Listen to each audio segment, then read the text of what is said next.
자, 여러분, 지난주에 예술과 명예에 대해서 공부했습니다.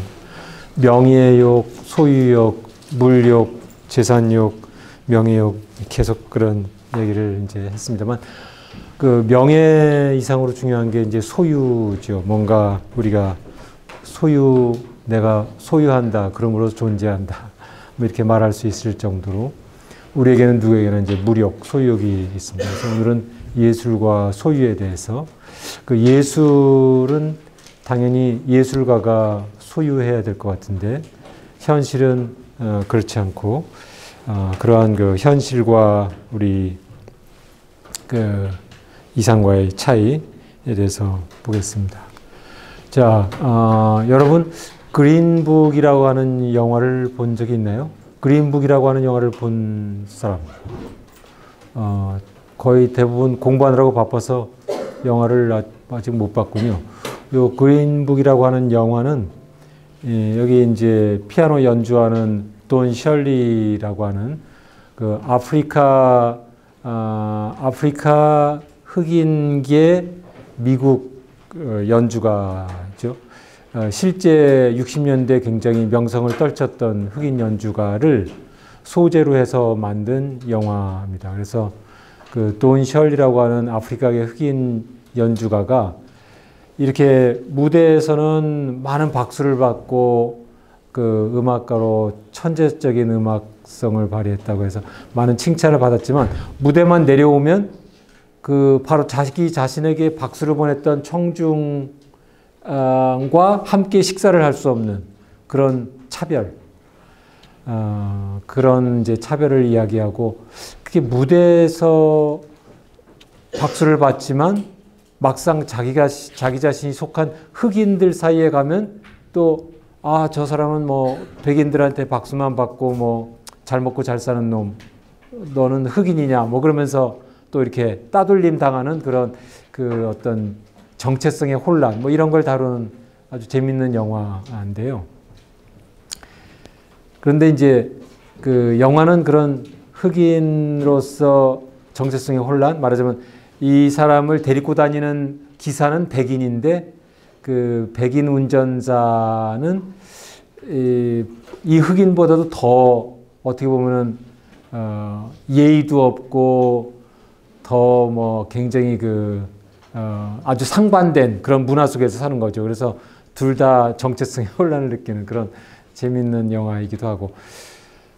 그런데 이제 이 영화 속에 말하자면 흑백 차별, 그것을 조금 다루게 되고, 그게 이제 제목에서 나타나는 거죠. 그린북이라고 하는 게 혹시 뭔지 아세요? 여러분, 그린북이 뭔가? 이 영화 제목이 왜 그린북으로 되는지.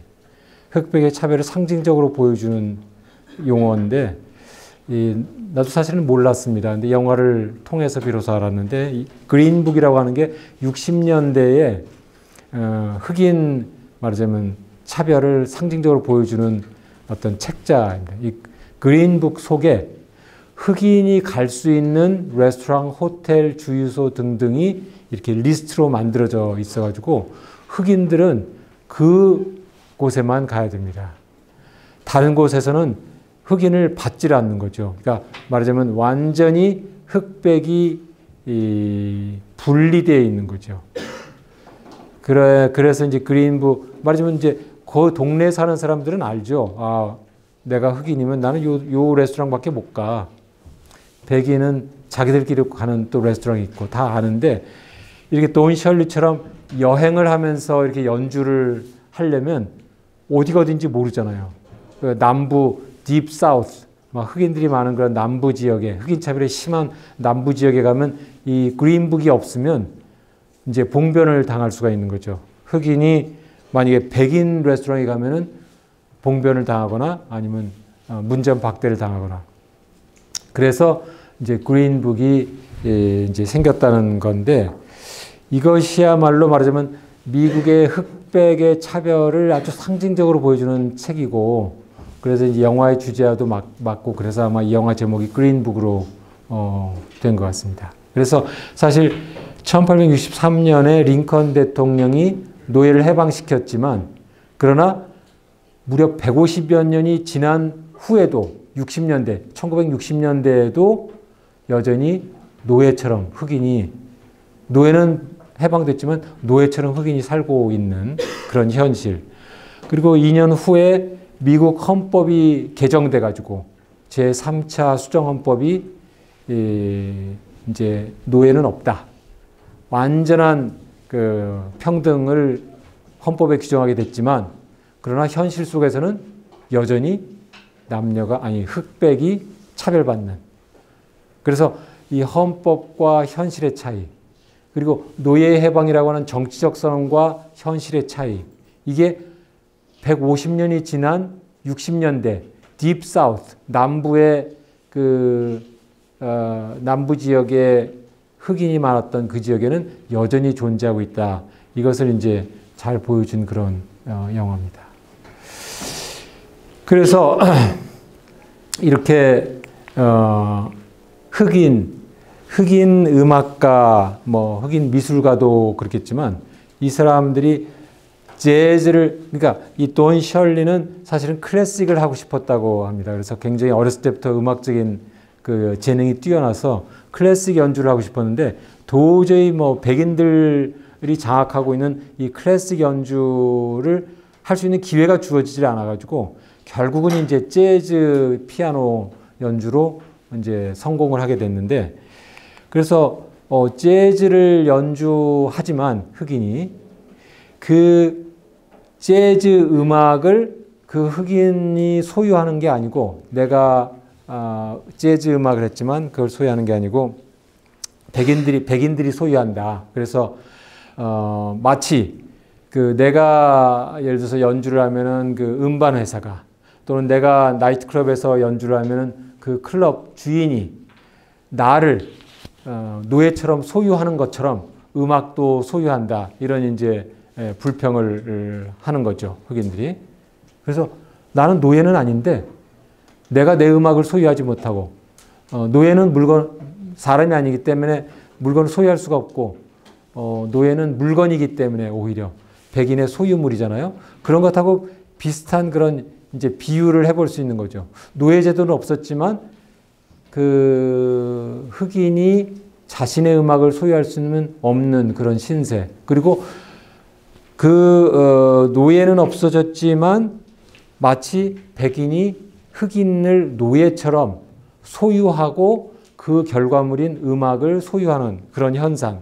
아주 어떻게 보면 과장된 그 비유지만 현실을 잘 말해주는 그런 비유죠. 그래서 노예는 없어졌지만 흑인이 만든 음악을 백인이 소유한다. 그래서 클럽 주인이라든지 이 음반 제작자들이 흑인이 만든 음악을 소유한다. 그래서 사실은 이 데카르트가 나는 생각한다, 고로 존재한다, 이런 명언을 남겼지만, 그 현실에서 우리는 소유한다, 그러므로 존재한다, 이렇게 말할 수 있을 정도로 우리 인간 모두에게는 소유욕이 있죠. 물욕이 있잖아요. 흑인도 내가 만든 음악을 당연히 소유하고 싶고 지배하고 싶은데 현실은 그렇지 않다 이거죠. 현실은 그렇지 않다. 그래서 그런 것을 이제 불평을 했다, 그런 이야기인데, 이것이 사실은 흑인에게만 한정된 것이 아니고 오늘날까지 대한민국이든 미국이든 예술가들의 현실을 사실은 보여주는 중요한 그 측면이 있는 거죠. 말하자면 이 기업과 이 예술가 사이에는 갑을관계가 존재하기 때문에 마치 흑인과 백인 사이에 그러한 갑을관계와 비슷한 그런 예술가와 기업 간의 어떤 갑을관계, 이것 때문에 사실은 예술가가 예술을 만들지만, 그리고 우리가 1710년도에 영국의 저작권법에 의해서 예술가에게 저작권을 줬죠. 법률적으로는 예술가에게 저작권을 줘서 예술가가 예술을 소유할 수 있게 되어 있지만 그건 법률의 규정일 뿐이고, 현실로는 그 저작권이 있음에도 불구하고 기업이 그 저작권을 양도받아서 사실은 기업이 예술을 소유하는 그런 현실과 법 규정과의 차이가 아직도 존재한다.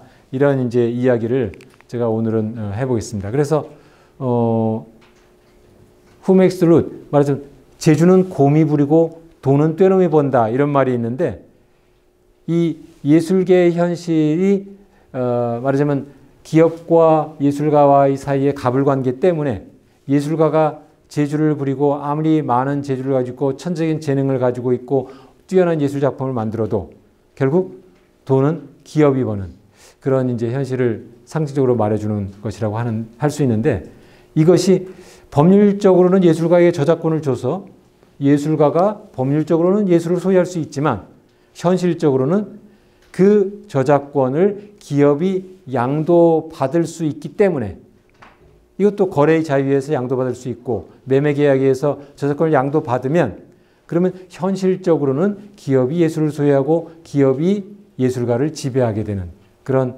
이제 역설적인 현상이 나타나게 되는 것이죠. 그래서 여러분이 잘 아는 조용필 저작권 매절 계약 또는 이 구름빵 매절 계약 이러한 사례들이 이제 나오게 됐고 여기에 대해서는 아마 지난 시간인가 제가 설명을 드렸죠, 여러분. 그죠? 그래서 이 조용필 작가의 경우는 다행히 그 팬들이 이거는 너무나도 불합리하다. 레코드 음반 회사가 저작권을 전부 다 양도 받아가지고 조용필 씨가 뛰어난 그 작품을 만들었는데 돈은 레코드 음반 회사만 돈을 벌고 조용필 작가는 아무런 그 수익이 없다는 건 이건 불합리하다. 그래서 결국은 저작권을 다시 되돌려줬어요. 저작권을 양도했다가 그 다음에 이제 몇십 년이 지난 후에 다시 조용필 작가에게 되돌려줬는데 이 구름빵 사건의 경우에는 다시 되돌려주지 않고 구름빵 작가는 불과 그 계약금으로 850만 원 받고 그 다음에 인센티브로 1000만 원 더 받아서 1850만 원 받았는데 이 구름빵으로 이룬 매출액은 무려 4,400억 원. 엄청나게 많은 매출을 올린 거죠.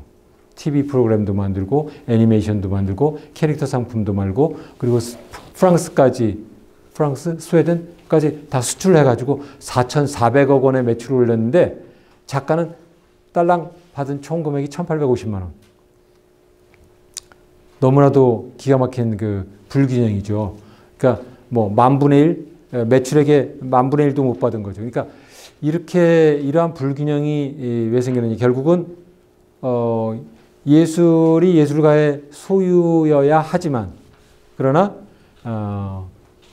그 저작권법상 저작권이 양도될 수 있기 때문에 양도되고 나면 그러면 기업이 그 예술을 소유하게 되고 그 기업이 돈을 벌어서 그 수익을 예술가에게 나눠주지 않는 한 이런 현상은 계속 반복될 수밖에 없는 거죠. 그래서 이런 것이 이거 뭐 구름빵 조용필 사건에서뿐만 아니라 현실적으로 뭐 여러분이 아는 뭐 노예 계약이라든지 이 예술계 전반에 그 예술가의 경제적인 약자로서의 지위에서 지위를 이용한 그런 기업가들 갑의 횡포에 의해서 현실적으로 많이 나타나는 그런 이제 아주 고질적인 문제라고 볼 수 있죠. 그래서 사실은 이 문제를 해결하기 위해 가지고 여기 있던가요? 이 문제를 해결하기 위해서 지난 시간에 설명을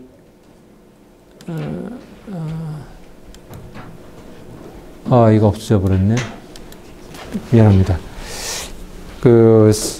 하기 위해서 예술가가 잘 모르고 저작권을 이제 팔아버렸지만 그 다음에 이제 약간 정신을 차리고 나서 이거 내가 저작권을 다시 되돌려받고 싶다. 그럼 우리나라에서는 되돌려받을 길이 없거든요.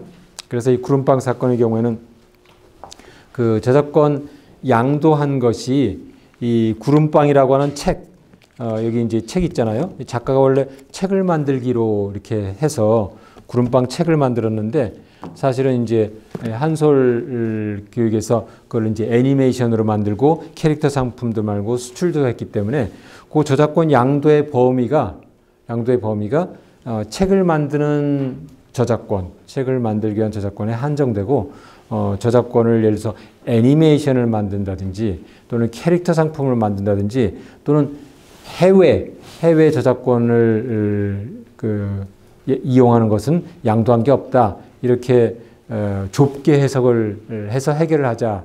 이제 그런 제안을 제가 한 적이 있었습니다만, 왜냐하면 이제 저작권이라고 하는 게 여러 가지 종류의 권리잖아요. 복제권, 배포권 뭐 등등, 또 2차적 작물 작성권, 영화 제작권, 여러 가지 권리이기 때문에 저작권을 양도했다고 하는 것이 이런 모든 권리 다발을 다 양도한 거냐, 아니면 그 중에 일부만 양도한 것이냐, 그러니까 일부 양도냐 전부 양도냐를 한번 해석을 해봐야 된다. 이런 이제 주장을 제가 했었고, 우리나라의 저작권과 프랑스의 저작권이 별개인데 프랑스 저작권까지 양도했다는 말이 계약에는 없거든요. 그러니까 이런 경우에는 우리나라 저작권만을 양도한 것으로 봐야지 어떻게 프랑스 저작권까지 양도한 것으로 볼 수 있냐. 이건 지나친 확대 해석이다. 그런 이제 주장을 제가 했습니다. 그래서 프랑스의 저작권을 양도한 바가 없다면 프랑스에서 이 구름빵을 판매하기 위해서는 프랑스에 여전히 저작권을 가지고 있는 이 백희나 작가의 허락을 받아야 된다. 그런 주장을 해서 이 저작권 양도 계약의 해석을 통해서 이제 좁은 범위 내에서만 양도가 이루어졌다. 이런 이제 해석을 통해서 문제를 해결하는 그런 이제 주장을 했습니다만, 그럼에도 불구하고 양도 자체를 번복할 수는 없잖아요. 그래서 미국의 경우에는 35년이 지난 후에 그 계약을 종결시킬 수가 있습니다. 양도 계약을. 그래서 termination right, 종결권을 가지고 있어가지고 35년이 지난 후에 이것은 나에게 보상이 4,400억 원 가운데 일부는 나한테 보상이 이루어져야 되는 게 아니냐라고 판단하면 저작자가 이걸 종결시키고 나한테 저작권을 돌려주든지 아니면 다시 양도계약이나 라이선스 계약을 맺자. 이렇게 이제 재협상을 할 수가 있습니다. 35년 후에. 근데 우리나라는 이제 그런 규정이 없으니까 이런 문제가 생길 수가 있는 거죠. 그래서 요건대는 제주는 곰이 부르고 돈은 떼놈이 번다. 이러한 소건이 통할 수 있는 것은 이 가불관계 속에서 법률적으로는 예술가가 소유하고 있지만 현실적으로 그 예술이 기업의 소유로 넘어가는 그런 현상이 나타나는 그런 이제 문제가 있다는 점을 우리가 이제 염두에 두고 한번 여러 가지 문제를 검토해 보겠습니다. 그래서 그러면 예술가들이 어떻게 하면 우리 소유 예술을 지킬 것인가? 우리가 소유해야 되는, 우리가 예술을 소유해야 되고 우리가 지켜야 되는데 우리가 의례지위에 있어. 그러면 의례지위에 있는 예술가들이 어떻게 우리의 예술을 지킬 것인가 해서 이제 여러 가지 아이디어들이 나오는데, 그 중에 하나가 이제 어떤 협회를 만드는 거죠. 말하자면 노동자들이 노동 단체를 만들듯이 예술가들도 예술가 단체를 만들고 권리를 단체로서 행사하면 훨씬 낫지 않겠느냐. 이제 이런 생각이 들 수 있죠. 그래서 음악저작권협회 같은 곳이 음악 저작권 작곡가들의 권리를 모두 다 신탁받아서 권리를 행사하는 그런 신탁 관리 기관이죠.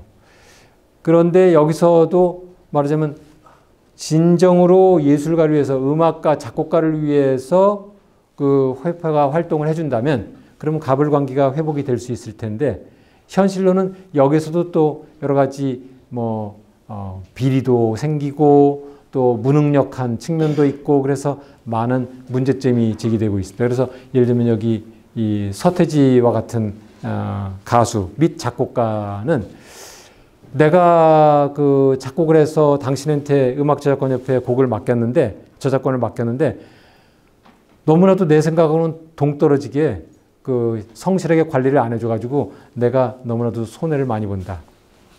손해를 볼 뿐만 아니라 나의 음악을 당신 마음대로 그렇게 쓰면 안 된다 하는 이제 반발을 해서 탈퇴를 했죠. 내 음악 전부 다 신탁 해제한다. 그래서 다 되돌려달라. 이렇게 다시 빠져나왔습니다. 그 중에 이제 가장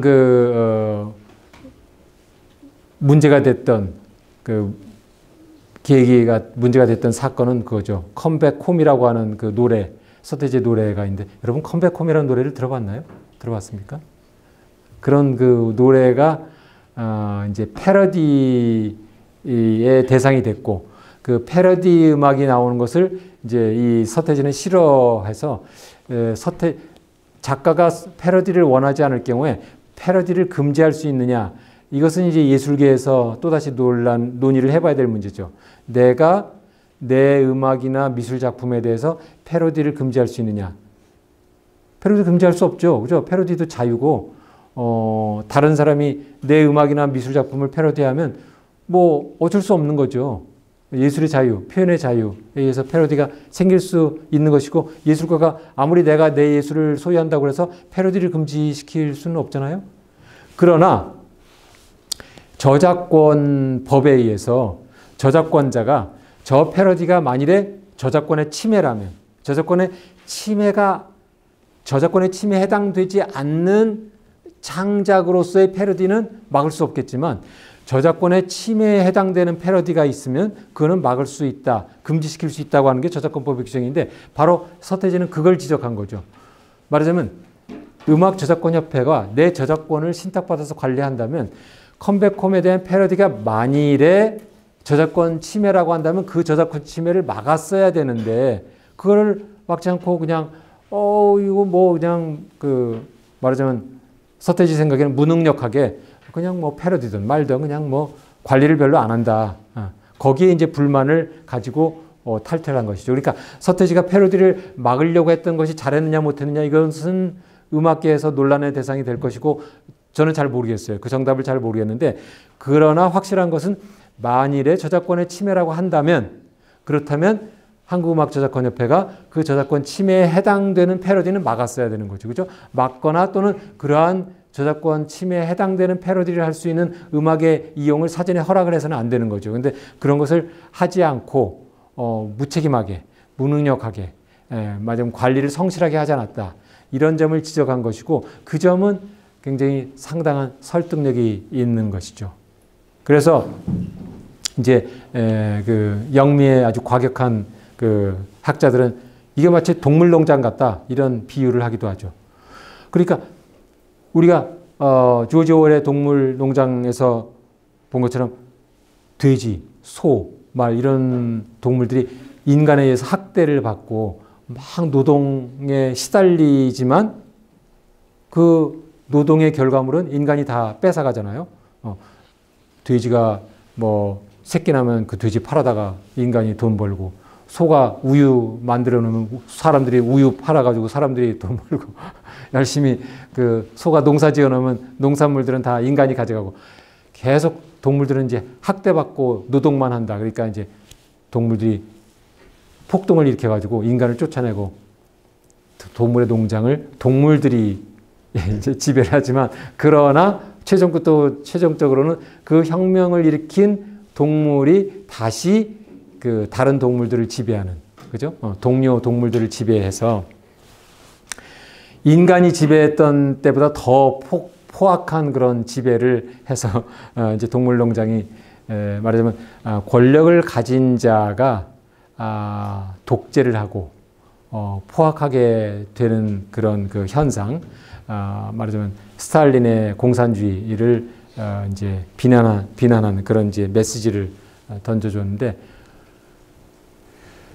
물론 이제 이 저작권의 관리가 그렇게 공산주의처럼 뭐 부패하고 공산당 간부들만 그 독점을 하는 그런 아주 극단적인 동물농장식의 부패와 비리가 있는 건 아니지만, 이상과 말하자면 저작권 관리의 이상은 저작권자, 작곡가, 예술가의 권리를 효율적으로 관리해서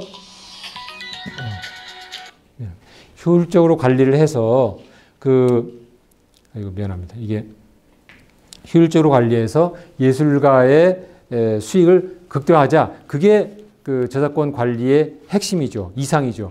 그런데 현실은 그 저작권 관리를 맡은 관리자가 성실하고 능력 있고 효율적으로 그 관리를 하지 않는다면, 그렇다면 결국은 그 관리단체가 있으나 없으나 하는 결과가 되거나, 또는 거꾸로 관리단체가 없을 때보다 더 많은 손해를 예술가에게 줄 수도 있다. 이런 점을 이제 지적하는 거죠.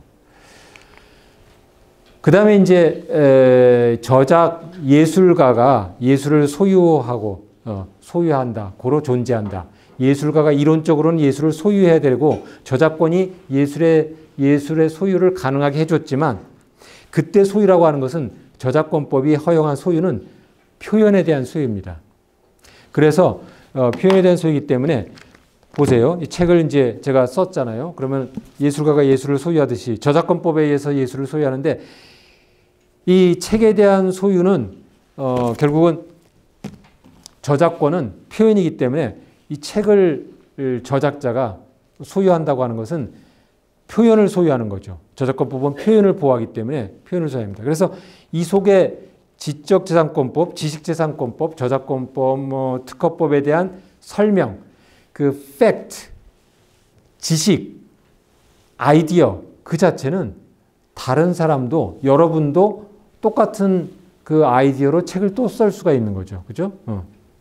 제가 지식재산권법이라는 책을 썼다고 해서 여러분이 지식재산권법이라는 책을 못 쓸 이유가 없죠. 그죠? 똑같은 지식을, 똑같은 아이디어를 새로운 표현으로 쓸 수 있습니다. 그래서 아이디어는 지배할 수가 없는 거죠.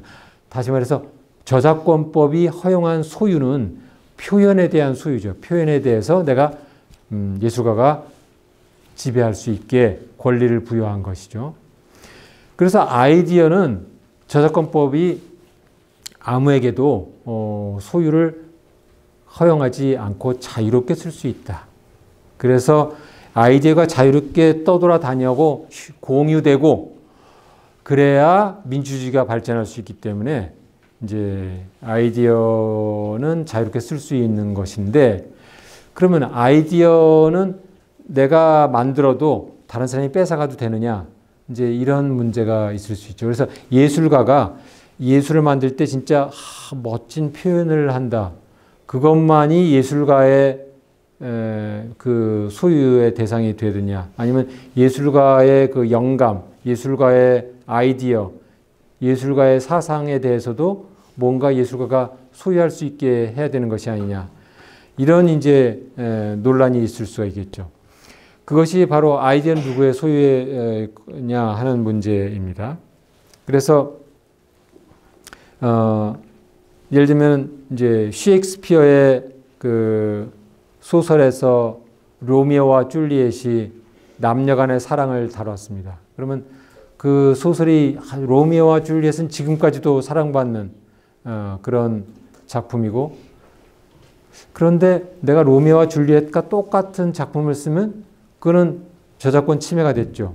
물론 저작권은 만료했지만 만약 저작권이 살아있다면 저작권 침해가 되겠죠.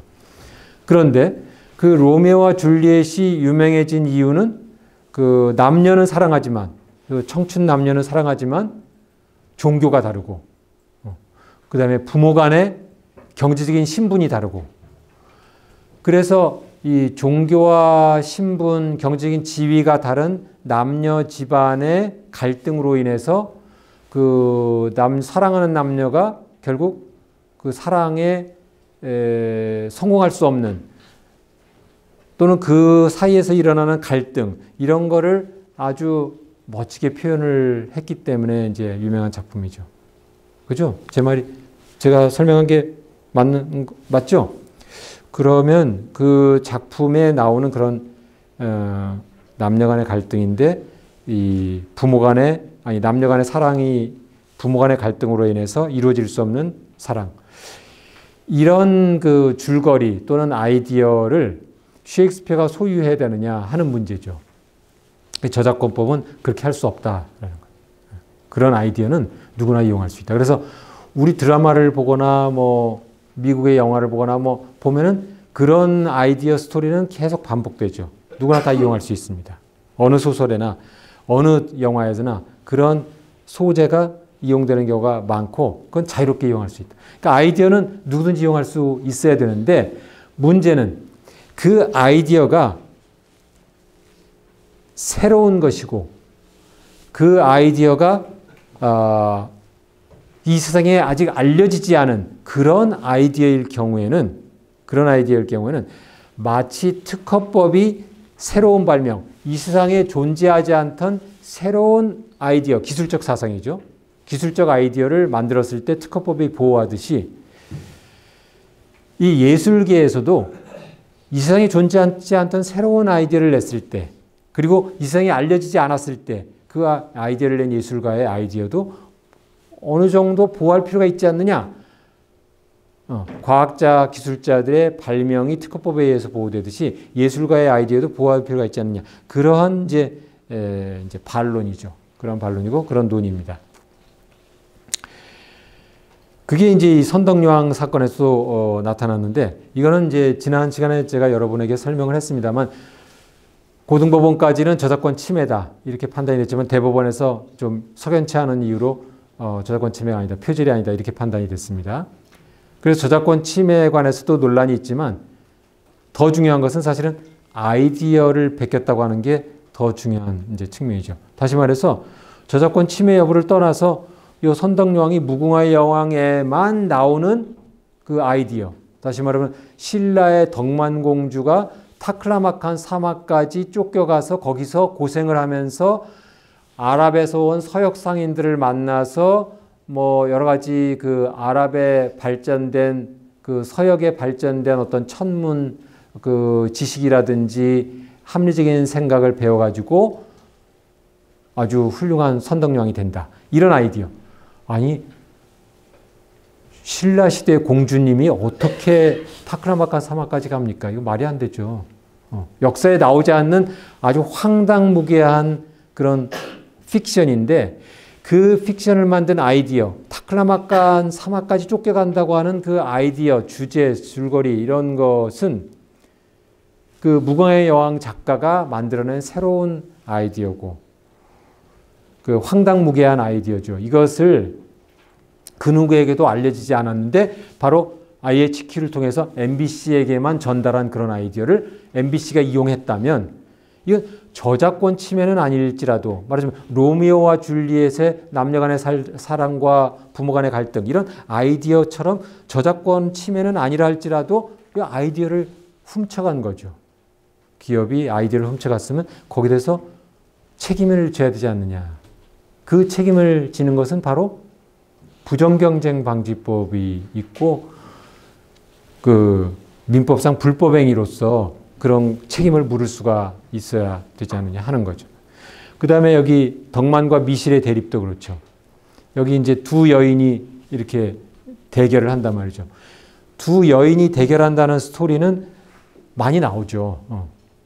그거는 우리 그 시청자들을 가장 아주 어떻게 보면 즐겁게 해주는 그런 요소 중에 하나죠. 두 여인이 대결한다. 두 남자가 막 그 총칼로 싸운다.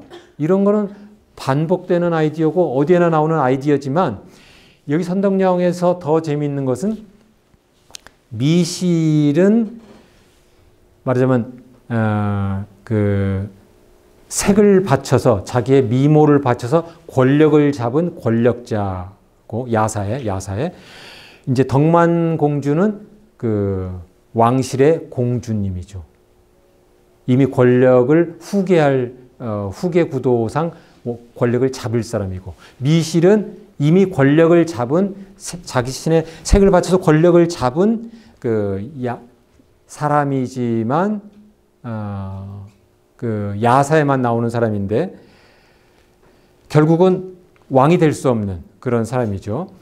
이 두 여인이 사실은 야사에도 같이 살 수가 없는 엄청난 연령 차이가 나가지고 덕만공주가 선덕여왕이 될 때는 미실은 이미 이제 권력을 다 잃고 이미 이제 나이가 들어서 그 아름다움이 이제 많이 사라지고 저기 절에 쫓겨가서 이제 죽음을 기다리는 그러다 이제 죽은 그런 그 야사에 나오는 여자고 덕만공주와 동시대 인물이 아닌데 이 드라마에서 동시대 인물로 똑같이 팽팽하게 젊은 여인 두 여인이 싸운단 말이죠. 이게 흥미진진한 요소인데 아주 황당무계한, 야사에도 나오지 않는 아주 황당무계한 픽션이고 아주 황당무계한 아이디어고, 그것이 바로 무궁화의 여왕에 있었는데 그 무궁화의 여왕의 그 아이디어를 선덕영이 그대로 전달받아서 그걸 베꼈다. 그러면 여기에 대해서 책임을 져야 되지 않느냐 하는 이제 논의가 있을 수 있는 거죠. 근데 무슨 이유에서인지 아마 변호사가 그걸 주장을 안 해서 그런지 몰라도 대법원에서 그것이 전혀 다투어지지 않았습니다. 오로지 이건 저작권 침해, 고등법원이 저작권 침해로 봤지만 대법원은 우리는 뭐 저작권 침해로 보지 않는다. 이렇게 그냥 간단히 파기해 버렸는데, 이 아이디어에 대해서 훔쳐간 그런 그 책임을 물었다면 결과가 좀 달라질 수 있지 않을까, 이제 그런 아쉬움이 드는 사건이죠. 최근에 다시 그 아이디어를 베껴간 것이 책임을 져야 된다, 베껴간 것을 책임을 져야 된다라고 하는 것이 가장 많이 논란이 됐던 것이 바로 방송 포맷입니다. 이 방송 포맷도 결국은 아이디어거든요. 표현은 아니고 아이디어인데 이 저작권 침해라고 볼 수 있느냐? 볼 수 없는 거죠. 그럼에도 불구하고 계속 소송이 생겼어요. 왜 소송이 생겼느냐? 그럼 아이디어가 돈을 많이 벌거든요. 그래서 여기 더 지니어스 또는 슈퍼 디바, 슈퍼스타 K 이런 우리나라의 연예 프로그램들이 뭐 네덜란드, 멕시코, 콜롬비아, 아르헨티나, 뭐 중국에 막 수출돼 가지고서 굉장히 많은 돈을 번단 말이죠. 이때 수출되는 그 연예 프로그램은 뭐냐? 저작물이 아닙니다. 그냥 포맷, 아이디어 그 자체입니다. 예를 들면 더 지니어스. 저는 더 지니어스는 제가 본 적이 없는데 슈퍼디바나 슈퍼스타 K는 이제 음악을 말하자면 노래 부르는 그 컨테스트를 통해서 스타를 만들어내는 거잖아요. 옛날에도 뭐 노래 경연대회 있었죠. 뭐 전국 노래자랑, 그럼 뭐 송혜 씨가 나와가지고 막 이렇게 지금도 하고 있잖아요. 그 송혜 씨가 정말 몇십 년을 그렇게 하는데 뭐 90 거의 다 된다고 하는데 그 분이 그렇게 오랫동안 전국 노래자랑 하잖아요.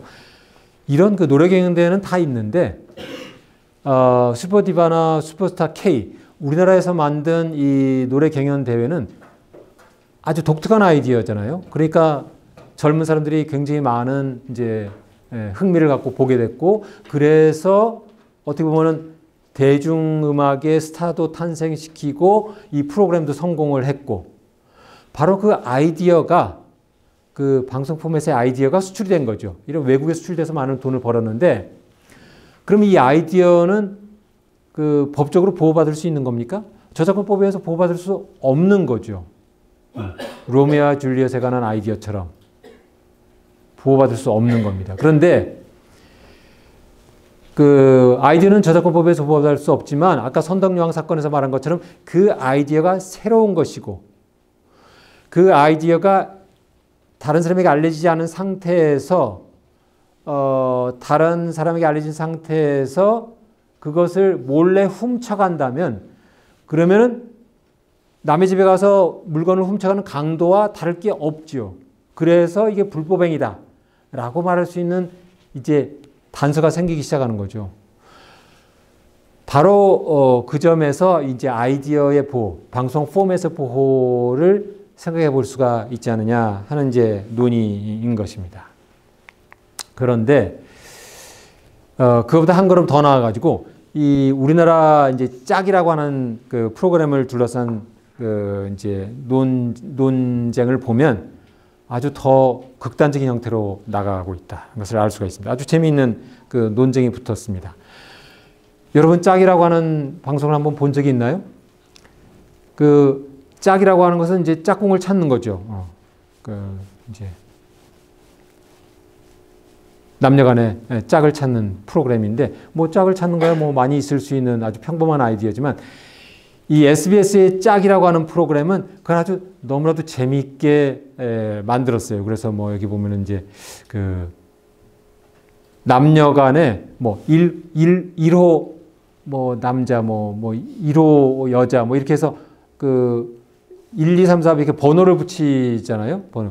그리고 애정촌이라고 하는 것에 가가지고 재밌는 아이디어 같아요. 그러니까 애정촌에 가가지고 남녀가 짝을 만드는 거죠. 그러니까 애정촌에 가서 남녀가 1호 남자, 2호 남자, 1호 2호자 이런 만나가지고 그 짝을 찾는데 이 12강령에 따라서 일정한 룰이죠. 그 룰에 따라서 짝을 찾는 거죠. 이게 참 기발한 아이디어 아닙니까? 너무나도 재밌는 아이디어 같으니까 12강령이라는 게 그 여러분 이제 아마 그 이제 기독교 믿는 분도 그렇고 뭔가 그 무슨 강령 12강령 그러면 꼭 지켜야 되는 룰이라고 하는 것을 너무나도 함축적으로 잘 말해주잖아요. 그러니까 애정촌에서 짝을 찾는데 반드시 이 룰을 지켜야 돼. 룰에 따라서 짝을 찾는다. 그런 아이디어라든지 뭐 도시락을 먹는 방식이라든지 뭐 등등. 그래서 이 짝이라고 하는 프로그램은 단순한 평범한 아이디어가 아니고 그 짝을 찾는 그 프로그램 진행 방식이 아주 독특하고 새로운 방식이죠. 그런데 이 TVN에서 한 이제 프로그램이 그것과 아주 유사한 이것도 제목이 짝인가요? TVN에서 하는 것도 짝인가? 뭐죠? 네? 에세. 네. 그 TVN에서 하는 프로그램의 방송 프로그램 제목은 제가 잘 모르겠는데 그러나 요컨대는 SBS 짝과 비슷한 아이들이 많이 이제 이용돼서 이 TVN에서도 했는데 물론 전체적인 그 이제 스토리라든지 구체적인 대사들은 다 틀리죠. 그런데 아이디어가 짝에서 나온 그런 이제 아이디어 예를 들면 뭐 몇 호 몇 호 부르는 방식이라든지 애정촌이라든지 12강령이라든지 도시락을 들고 가서 먹으면서 짝을 찾는다 뭐 등등 이러한 재밌는 아이들이 이 이제 TVN 방송 프로그램에도 그대로 나타나서 이게 아이디어를 훔쳐간 게 아니냐 이런 이제 논란이 생겼던 것입니다. 그래서 SBS가 이거 저작권 침해다 이렇게 주장을 했지만 이게 뭐 저작권으로 보호되는 표현이 아니니까 저작권 침해가 아니다 이렇게 고등법원에서 판단을 했습니다.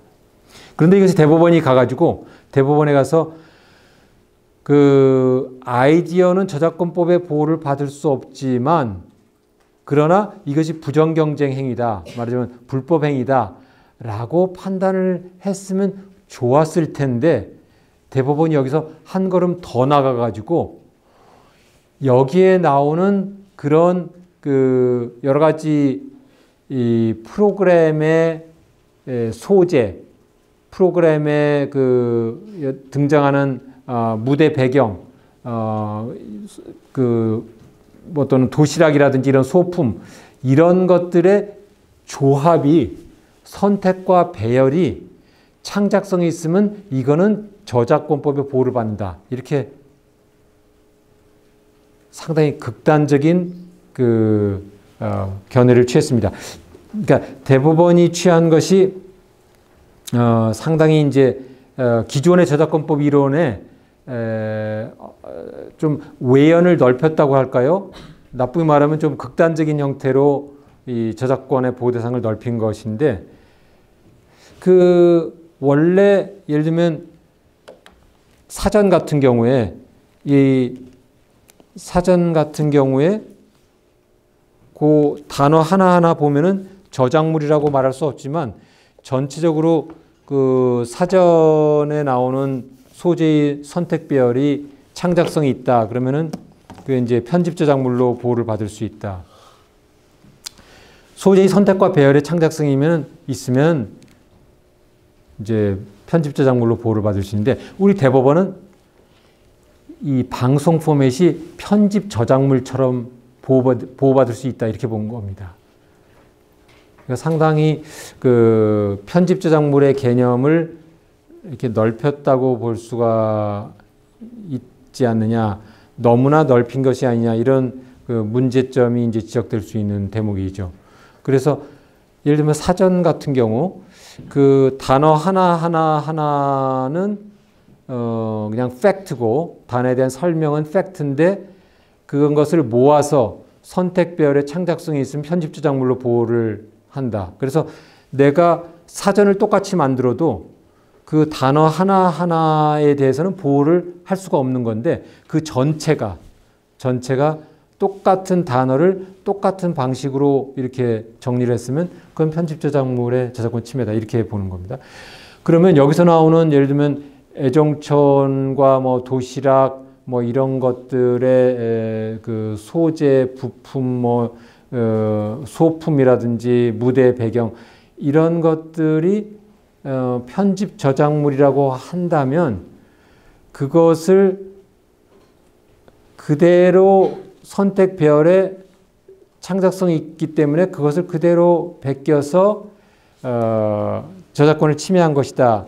이렇게 이제 대법원이 본 것이고, 그럼 과연 그게 그런 소품이라든지 무대 배경이라든지 이런 것들이 그 편집 저작물의 소재로 보호받을 수 있는 것들이냐, 이것이 이제 명확하게 돼야 되는데 좀 그 점이 논란이 대상이 될 수 있지만 요컨대는 우리 대법원이 상당히 그 외연을 넓혀서 방송 포맷, 아이디어는 저작권법의 보호를 받을 수 없지만 방송 포맷이 만일에 편집 저작물처럼 여러 가지 그 구성 요소들이 결합된 것이 창작성이 있다면 그거는 보호를 해야 된다. 이렇게 이제 판단을 했습니다.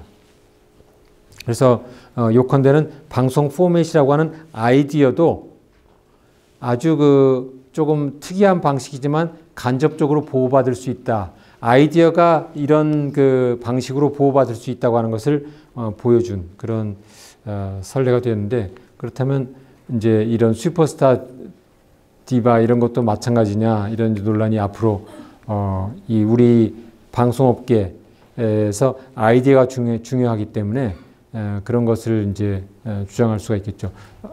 지난 시간에 설명한 것처럼 개념 미술에서는 아이디어가 중요한데 그 아이디어도 보호받을 수 있느냐, 이제 그런 논의가 이제 계속 줄지어서 생겨날 수가 있겠죠.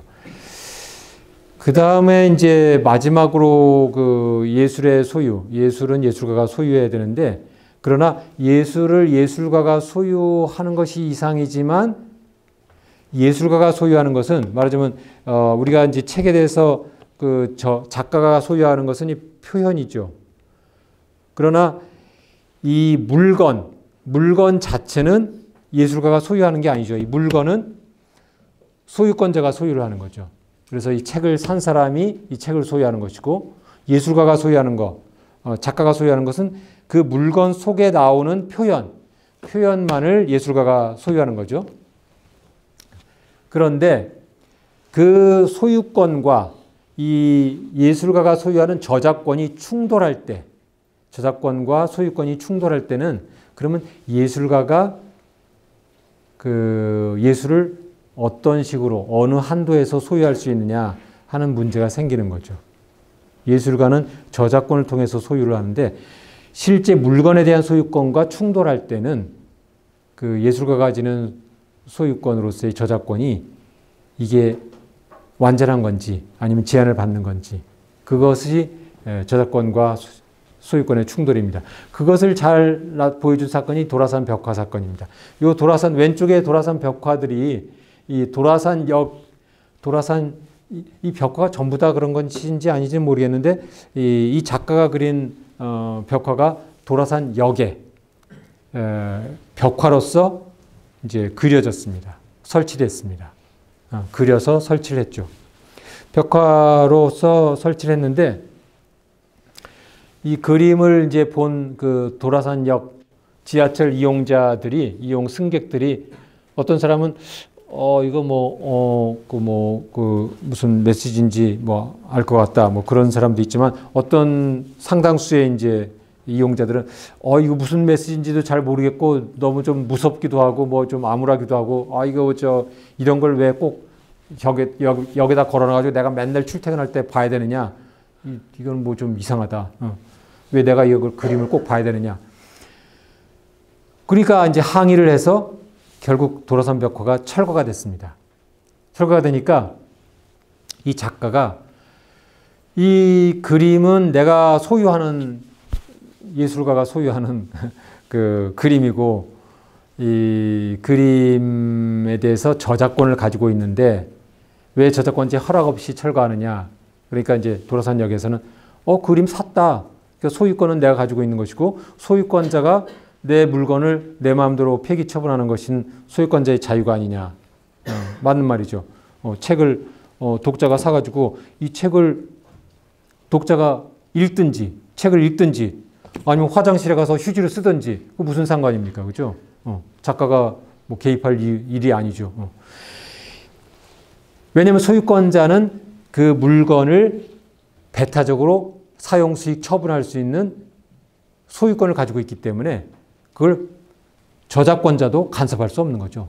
배타적으로 소유권자는 배타적으로 저작권자의 간섭 없이 그 소유물을 물건을 사용 수익 처분할 수 있다. 이게 민법의 소유권의 법리고 우리 자본주의의 아주 확고부동한 대원칙이죠. 소유권자가 물건을 사용 수익 처분할 수 있어야 자본주의가 발전할 수 있는 거죠.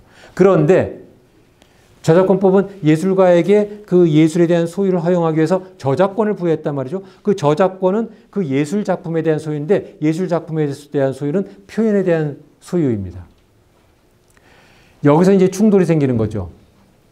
예술 작품은 예술가의 소유지만 그 예술 작품이라고 하는 물건에 대한 소유는 도라산역에 있는 겁니다. 그래서 두 논리가 이제 충돌을 한 것이고 그럴 때 저작권자가 주장할 수 있는 것은 저작권 침해라고 주장을 해야 되는데 저작권 침해는 아닌 거죠. 왜냐하면 그 물건을 산 소유자가 그 물건을 폐기 처분하는 것이 저작권 침해는 아니거든. 저작권 침해라고 하려면 그 그림을 베꼈거나, 그죠? 복제를 했거나, 아니면 그 그림을 팔았거나, 아니죠. 무단 복제해서 다량 배포했거나, 그러면 저작권 침해가 되는데, 그냥 단순 폐기 처분, 그럼 저작권 침해가 아니죠. 복제도 아니고, 배포도 아니고, 단순 폐기 처분, 이거는 저작권 침해가 아닌 거죠. 그러니까 저작권 침해는 아닌데, 왜 저작권 침해라고 주장하느냐? 거기에는 말하자면 저작 인격권이 있기 때문에 저작권 침해를 주장하는 거죠. 인격권이라는 것은 이제 성명표시권, 동일성 유지권, 공표권. 여기서 동일성 유지권이 침해됐다는 겁니다. 말하자면 그림이 이제 이렇게 도라산역에 설치가 되어 있는데 그 그림에다가 예를 들면 뭐 낙서를 한다든지 이 그림 보기 싫어 막 낙서를 해버린다. 그러면 그건 동일성 유지권의 침해가 되겠죠. 그런데 폐기 처분하면 이게 동일성 유지권의 침해가 되느냐? 그 동일성을 바꾼 것일까요? 완전히 없어져 버린 건데 그 동일성 유지권의 침해가 될까요? 동일성 유지권의 침해라고 볼 수는 없죠. 작품을 폐기 처분한 것인데 그게 작품을 변경한 게 아니라 완전히 없애버린 거잖아요. 그러니까 그걸 동일성 유지권의 침해라고 보기는 굉장히 어렵죠. 그래서 결국 대법원까지 올라가도 동일성 유지권 침해가 아니다. 저작인격권 침해가 아니다. 이렇게 판단이 됐습니다.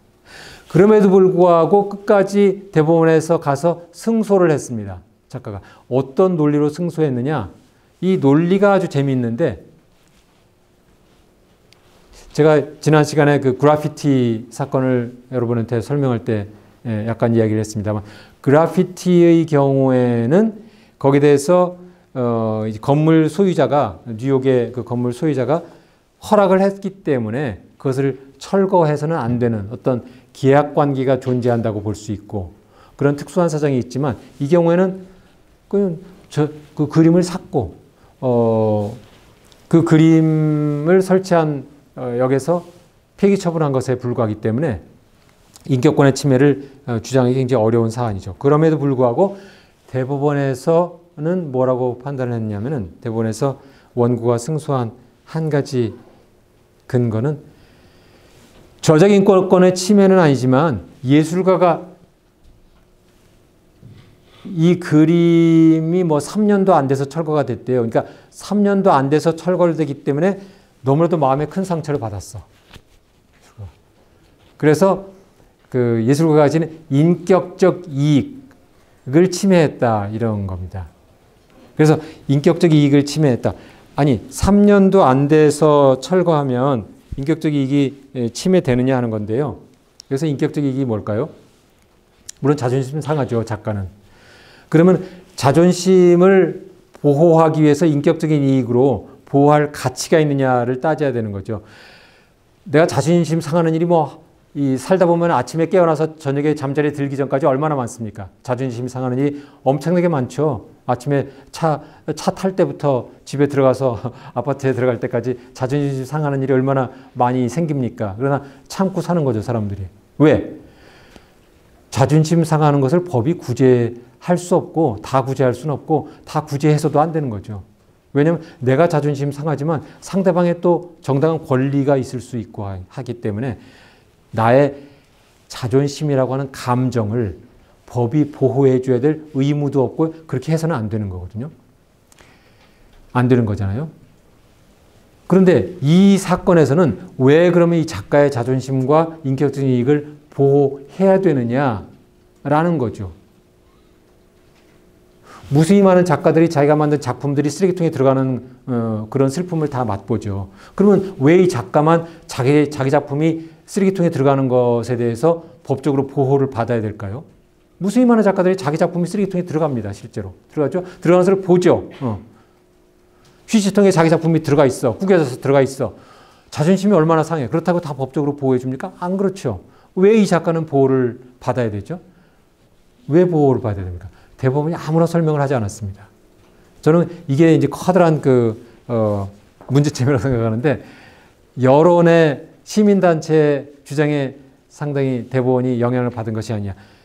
거기서 대법원이 해줘야 될 것은 이 작가를 보호해 줄 법적인 가치가 있느냐를 따지는 것이지, 이 작가가 자존심이 상했느냐 안 했느냐를 판단하는 게 아니거든요. 대법원은. 작가의 자존심이 상했느냐, 인격적 이익이 침해됐느냐 안 됐느냐는 나도 알고 누구나 다 알죠. 그 작가는 자존심이 상했다고 말하는 것이고 상대방은 아니라고 주장하는 것이고, 그거는 사람마다 다 다른 거죠. 대법원은 그것을 법적으로 보호할 가치가 있는지 여부를 따져야 되는데, 거기에 대해서 별다른 근거 없이 이 인격적인 이익을 보호할 필요가 있는데 인격적인 이익을 침해당했다, 보호받지 않았다. 그래서 인격적인 이익의 침해에 대한 그 책임을 져야 된다. 위자료를 배상해야 된다.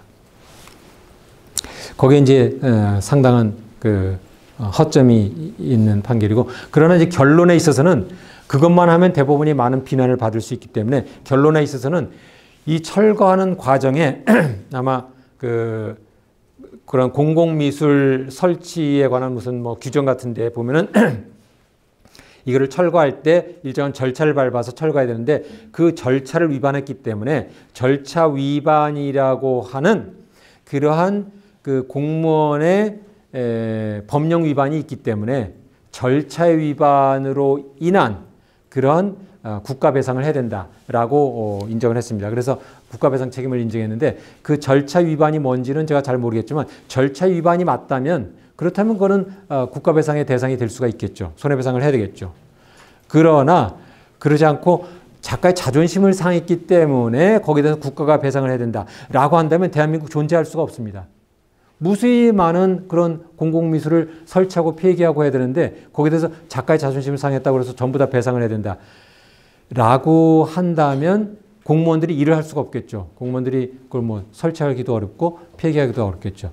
여기에 대해서 말하자면 그 자존심을 상했는지, 말하자면 그 작가의 인권을 보호해야 될 의무가 있는데 공무원이 그 작가의 인권을 보호하지 않았기 때문에 책임을 져야 되고 따라서 국가가 배상해야 된다라고 판단한다면 이건 심각한 문제가 되는 거죠.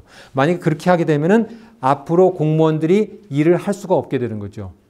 그 인권을 침해했는지 여부에 대해서 명백한 기준이 있어야 되는 거거든요. 근데 그 명백한 기준이 작가의 자존심이라고 하는 주관적인 사유에서 공무원이 법령 위반했는지 여부를 만약에 상대방의 주관적인 그 심리적인 상태에 따라서 공무원이 눈치를 살펴봐가지고서 이 사람이 자존심이 상했을까 안 했을까라고 살펴봐서 일을 해야 된다면 공무원이 일을 할 수가 없겠죠. 국가라고 하는 기능이, 시스템이 작동하기 굉장히 어렵겠죠. 그래서 국가배상법을 해석할 때는 명백히 법령의 위반이 있는지 여부를 판단해야지, 법령의 위반의 근거로 작가의 자존심이 상했는지 여부를 판단하고 인격적인 이익이 침해되었다라고 하는 이유만으로 국가배상을 하게 한다면 이건 심각한 문제가 되는 것이죠.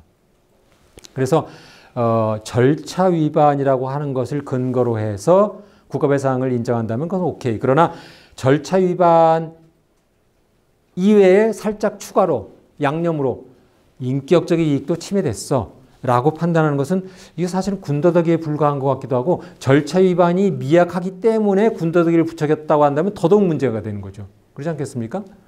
이거 도대체 절차 위반 때문에 국가배상을 하는 거요? 아니면 자존심을 상했기 때문에 국가배상을 하는 것이요? 명백히 해야지 이렇게 살짝 붙여가지고서 어리뚱땅 그냥 넘어가면 안 되죠. 뭐가 도대체 중요한 거예요? 뭐가 국가배상의 근거요? 이걸 명백히 따져야지 다른 공무원들이 그 다음에 일을 하지 않겠어요? 안 그러면 그 다음에 어떻게 소신껏 일을 하겠습니까? 소신껏 일을 하지 않으면 우리나라 경제 위기도 해결하기 어렵고 우리나라가 위기에 닥칠 때마다 공무원들이 복지부동의 자세로 이제 들어가겠지. 그죠? 여러분 가운데서도 공무원이 될 사람이 있다면 생각해 보세요. 내가 공무원이 됐는데 시민의 자존심 또는 주관적인 사유에 따라서 내가 책임을 질 수 있다. 그러면 아무 일도 안 하죠. 내가 책임질 일을 왜 합니까? 아무 일도 안 하죠. 그거 책임질 수 있어요. 국가배상 우리가 물어야 될지 모르겠어요. 국가배상을 물으면은 구상권을 행사합니다. 국가가 구상권을 해서 공무원에게 책임을 묻고 책임을 물을 뿐만 아니라 책임을 묻는 것에는 징계도 포함되겠죠. 내가 손해만 다시 물어내는 게 아니라 구상권의 대상이 그 돈만 물어내는 게 아니라 당신이 잘못했으니까 징계를 이제 받아야 되겠죠. 이거 엄청난 그 책임이죠. 공무원들이 일을 할 수가 없겠죠. 그 책임을 물으려면 엄격하게 물어야 되겠지만 그 책임의 기준은 아주 엄격해야 되는 거죠. 명확하고 객관적이고 명확하다면 엄격한 처벌을 해도 상관없죠. 그렇게 엄격한 처벌을 해야 공무원의 기강이 살고 그 공무원이 거기에 따라서 룰에 따라서 처분을 하겠죠. 그러나 그 기준이 애매모호하다. 주관적인 사유에 의해서 좌우된다. 그리고 일할 당시에 판단할 수 없다. 그럼에도 불구하고 나중에 책임을 져야 된다. 그럼 이거는 미칠 지경이죠. 지금 내가 해야 될지 안 해야 될지 알 수가 없는데 앞으로 내가 책임질지 모른다. 그럼 어떻게 일을 하겠습니까? 일을 할 수가 없죠. 내가 일할 당시에 이거 책임질 일이다. 그러면 일을 해서는 안 되는 거죠. 그죠? 기준이 명확해야 되죠. 이게 마지막이군요. 그래서 예술과 소유에 관해서는 이렇게 예술가가 예술을 소유해야 되는 것이 이론적인 당연한 이치지만 현실적으로는 예술에 대한 소유가 저작권의 형태로 나타나기 때문에 저작권을 가진 기업이 예술을 소유하는 역설적인 현상이 나타나고 그에 따른 예술가의 권리와 기업의 권리 간의 갈등과 충돌이 생길 수 있다 하는 것이 이제 오늘 제가 여러분에게 말씀드린 그런 이야기입니다. 혹시 여기까지 질문이나 궁금한 점